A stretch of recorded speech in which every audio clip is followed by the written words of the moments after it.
স্বামীর কথা মতো সুধা নেকলেস নিয়ে বিকেল 5টার মধ্যে বসু মল্লিক বাড়িতে ফিরল। সম্পূর্ণ পর্ব দেখতে ভিডিওটি স্কিপ না করে দেখতে থাকুন। তেজ সুধার কথা ভাবতে ভাবতে গাড়ি চালাচ্ছিল, তারপর একজনকে ধাক্কা মেরে দেয়। তখন একজন লোক এসে বলে, আপনার মন কোন দিকে থাকে, আর গাড়িতে তো বাচ্চাও আছে, এইভাবে গাড়ি চালাচ্ছেন আপনি? তখন তেজ বলে, বিশ্বাস করুন আমি ইচ্ছা করে করিনি। তখন কাতলার পোষা গুন্ডা ব্যাপারটি দেখতে থাকে আর কাতলাকে ফোন করে। তখন কাতলা বলে, ওই তেজ বসু মল্লিক আমাদের সাথে অনেক খারাপ ব্যবহার করেছে, সুদে আসলে তার সব হিসাব নিবি, আমরা এখান থেকে বেরোতে পারছি না, যা করার তোকেই করতে হবে। তখন কাতলার পোষা গুন্ডা গজা বলে, তুমি চিন্তা করো না দাদা, যা করার আমি করছি। তারপর গজা গিয়ে যেই লোকটির অ্যাক্সিডেন্ট হয়েছিল সেই লোকটাকে কিছু কথা বোঝায় আর বলে, আমি অনেক টাকা দেব, ঝামেলা করতে হবে। তখন লোকটি নাটক করে কাঁদতে থাকে আর বলে, আমার খুব লেগেছে। তখন সবাই মিলে তেজকে গাড়ি থেকে নামায় আর তেজ বলে, চলুন আমার সাথে, আমি ডাক্তারের কাছে নিয়ে যাচ্ছি। তখন সবাই বলে, ডাক্তারের কাছে নিয়ে গিয়ে কি হবে, মিডিয়া ডাক, এইসব বড় লোকদের আসল খবর ওই মিডিয়াই নেবে। তখন তেজ বলে, আমি তো ইচ্ছা করে কিছু করিনি। তখন কাতলার পোষা গুন্ডারা বলে, আপনি সব ইচ্ছা করে করেছেন, সবাই ওকে ধরে মারো, এই বলে খুব ঝামেলা করতে থাকে। অন্যদিকে কিয়া সুধাকে বলে, তুই এই নেকলেসটার জন্য তোর বাবার শেষ স্মৃতিটুকু হারিয়ে ফেললি সুধা। তখন সুধা বলে, আমার বাবা বলতেন কর্তব্য সবার আগে, কর্তব্যর জন্য যদি তোমার প্রিয় জিনিসটাকে ত্যাগ করতে হয় তাহলেও পিছুপা হতে নেই। আর আজকে আমি যা করেছি সব আমার বাবার সম্মান রক্ষা করতে করেছি, না হলে আমার পরিবারের সবাই ছোট হয়ে যেত, আমার শিক্ষার ওপরে আঙুল উঠত। আমি জানি আমার বাবা আজকে যেখানেই থাকুক না কেন আমাকে ক্ষমা করবে। তখন কিয়া বলে, তোর মতন মেয়ের জন্য কাকু আজকে থাকলে গর্ববোধ করতেন। তখনই চিরকুট তেজের ফোন থেকে সুধাকে ফোন করে আর বলে, বৌদিদি দাদা ভাইকে বাঁচাও। অন্যদিকে দোয়েল তরিতাকে ফোন করে সমস্ত ঘটনাটা বলে। আর তরিতা বলে, দেখো দোয়েল, সুধা যেন এই বাড়িতে আর কোনোদিনও ফিরতে না পারে, ওই নেকলেসটা যেন সুধা কোনোদিনও খুঁজে না পায়। তখন দোয়েল বলে, চান্সই নেই, মনে হয় বিয়ে বাড়িতেই কেউ ওইটা চুরি করে নিয়ে গেছে, তাই সুধাদির আর ওই বাড়িতে ফেরা হবে না।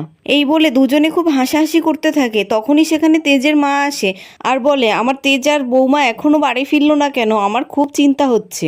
তখন সেখানে মেজো কাকিমা এসে বলে, দিদি ভাই তুমি সকাল থেকে কিচ্ছু খাওনি, এত চিন্তা করো না, একটু শরবত খাও। তখন তেজের মা বলে, আমি শান্ত হতে পারছি না মেজো, যতক্ষণ না ওদেরকে দেখতে পাচ্ছি ততক্ষণ আমি শান্ত হতে পারবো না। তখন তরিতা মনে মনে বলে, তোমার ছেলেও এই বাড়িতে ফিরলে তোমার বৌমা আর এই বাড়িতে কোনোদিনও ফিরতে পারবে না। তখনই সেখানে তেজের দিদি জ্যোৎস্না আসে আর বলে, মা ভাইয়ের কি খবর, ভাই কোথায় আছে এখন? এখন তেজের মেজো কাকিমা বলে, জ্যোৎস্না তুই এত চিন্তা করিস না, তোর ভাই এখন আগের থেকে অনেক ভালো আছে। তখন জ্যোৎস্না বলে, শ্বশুরবাড়িতে গিয়ে কি কারোর এত বড় বিপদ হতে পারে, সেটাই প্রথম দেখলাম। ওখানে তো সুধা ছিল, সুধা কি করছিল? সুধা থাকতে আমার ভাইয়ের এত বড় বিপদ হলো কি করে? আজকে সুধা বাড়িতে আসুক, ওকে সব কিছুর কৈফিয়ত দিতে হবে। তখন তেজে ছোটকা এসে বলে, তুই যার সম্বন্ধে এত কথা বলছিস সেই তো তার প্রাণের ঝুঁকি নিয়ে গুন্ডাদের সাথে লড়াই করে আজকে তেজকে বাঁচিয়েছে। তখন জ্যোৎস্না বলে, গুন্ডাদের সাথে লড়াই করে মানে? ওদের পাড়ার গুন্ডাদের সাথে আমার ভাইয়ের কি সম্পর্ক? ওরা আমার ভাইকে মারতে যাবেই বা কেন? তখন তেজের মা বলে, আমার ছেলে তো ওরকম না যে ওর কোনো শত্রু থাকবে। তখন জ্যোৎস্না বলে, আমার মনে হয় ওই গুন্ডাদের সাথে সুধার বাপের বাড়ির আগের থেকেই কোনো শত্রুতা ছিল, আর তার কোপ এসে পড়লো আমার ভাইয়ের ওপর। আজকে সুধা বাড়িতে ফিরুক, তারপর ওর হচ্ছে। তখন তরিতা বলে, দিদিভাই তো আর কোনোদিনও বাড়ি ফিরবে না, আসলে দিদিভাই বড় ঠাম্মির আশীর্বাদী নেকলেসটা হারিয়ে ফেলেছে, তাই দাদাভাই দিদিভাইকে বাপের বাড়িতে রেখেই ফিরে এসেছে। তখন সেখানে তেজের ঠাম্মি আসে আর বলে, তোমাকে এই খবর কে দিল ছোটনাথ বৌমা? তারপর তেজের ঠাম্মি তেজের মাকে বলে, বড় বৌমা তুমি বরণ ডালা সাজাও, আমার দাদু ভাই তার বউকে নিয়ে বাড়ি ফিরছে। এই কথা শুনে সবাই খুব অবাক হয়ে যায় আর তেজের ঠাম্মি বলে, আকাশ থেকে পড়ার কিচ্ছু হয়নি, আবারও একবার প্রমাণ হয়ে গেল এই কাননবালা দেবীর মানুষ চিনতে কোনোদিনও ভুল হয় না। অন্যদিকে তেজের সাথে সবাই ঝামেলা করতে থাকে। তখন তেজ বলে, আমি তো ক্ষতিপূরণ দিতেও রাজি আছি, আপনি বলুন আপনার কত টাকা লাগবে? তখন লোকটি বলে, 50,000 টাকা।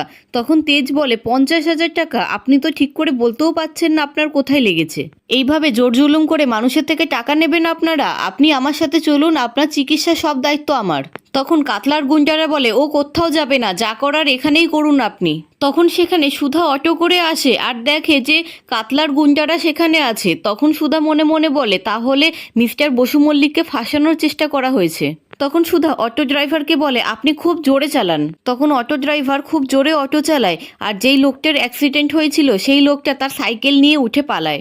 তারপর সুধাকে দেখে সবাই সেখান থেকে পালিয়ে যায়। এখন সুধা তেজকে বলে 5টা বাজতে আর 10 মিনিট বাকি আছে, তাড়াতাড়ি চলুন, বাড়ি ফিরতে হবে। তখন তেজ মনে মনে বলে, তাহলে উনি কি বড় ঠাম্মির নেকলেসটা খুঁজে পেয়েছেন?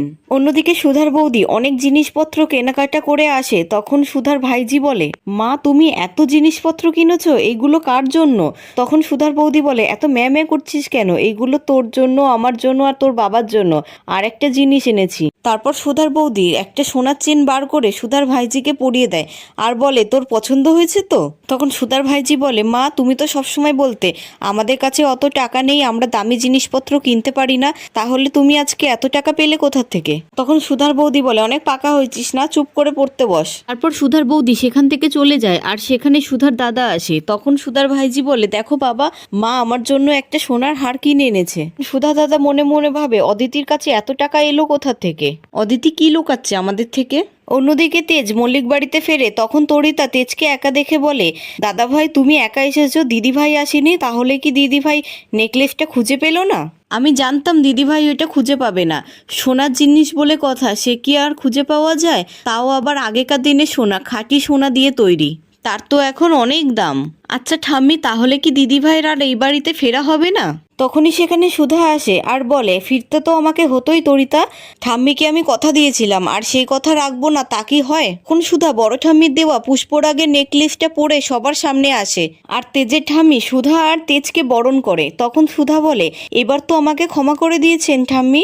তখন তেজের ঠাম্মি বলে, না, আমি তো এত সহজে কাউকে ক্ষমা করে দিই না, আমার ভরসা, বিশ্বাস, ক্ষমা এত সহজে পাওয়া যায় না, আর আবদার করেও এগুলো পাওয়া যায় না, এইগুলো অর্জন করতে হয়। তখন সুধা বলে, আমি আবার আপনার ভরসা, বিশ্বাস সব অর্জন করে নেব। তখন তেজের ঠাম্মি বলে, তার আগে তোমাকে আমাকে একটা কথা দিতে হবে, তুমি আর কোনোদিনও আমার কাছ থেকে কোনো কিছু আড়াল করবে না। তখন সুধা বলে, না ঠাম্মি, আমি আপনার কাছ থেকে কোনো কিছু আড়াল করতে চাই না। তখন তেজ সুধার হাত চেপে ধরে সুধাকে থামিয়ে দেয় আর বলে, ঠাম্মি আমি ওনাকে এই বসু মল্লিক পরিবারের নিয়মের বাইরে কোনোদিনও যেতে দেব না। এই বাড়ির অসম্মান হয়, এই বাড়ির লোকে কষ্ট পায়, আজকের পর থেকে সুধা এই কাজ আর কোনোদিনও করবে না। তাই তো সুধা?